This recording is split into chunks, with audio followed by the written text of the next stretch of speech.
My hugot essay on poverty. Many places are plagued by poverty. From the urban and rural areas, this malady afflicts the lives of our pitiful brothers and sisters. A family denying and fighting the pangs of hunger, old people worn out by ill health, juvenile crimes, and a mother carrying a baby asking alms in a busy street. These are just a few poverty scenarios that happen every now and then. Poverty can bring the worst of all problems.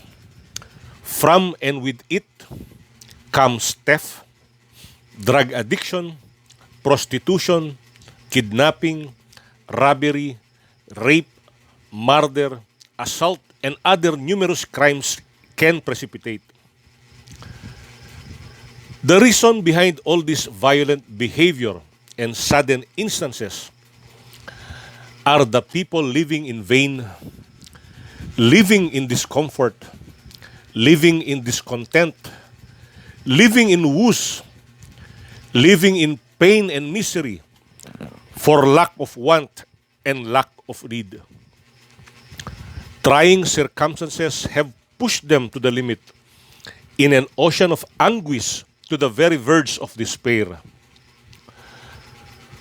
Who can blame these people born out of bad luck and misfortune, drifting into forms they have not deliberately chosen?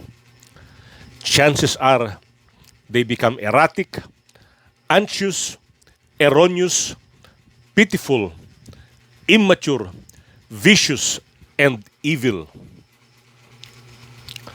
On the other side of the coin, poverty is no excuse to become a failure, a criminal, an unwanted, or a nobody. Inasmuch as a person is equipped with knowledge, skills, and attitudes, he or she must learn how to maximize the use of his or her mind and body and learn to face all the changes and challenges of reality.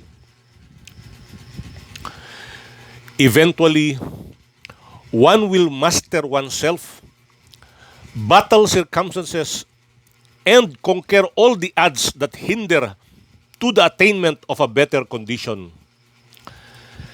Like the fate of our new Olympic heroes, they did not succumb nor surrender to the worst conditions brought about by poverty. Instead, they gathered all their strength to cope, battle, persevere, and defeat any challenging condition hurled upon them by poverty as they emerged victorious as champions and grandmasters shaped and molded by poverty. Thus, a man becomes unfazed by poverty, but becomes his greatest challenge to broaden his horizons, to sharpen his skills, develop his potentials, and to enrich his life experiences. As a dumbbell needs muscles, poverty can instill strength, diligence, perseverance, tolerance, determination, and a whole lot more of noble values.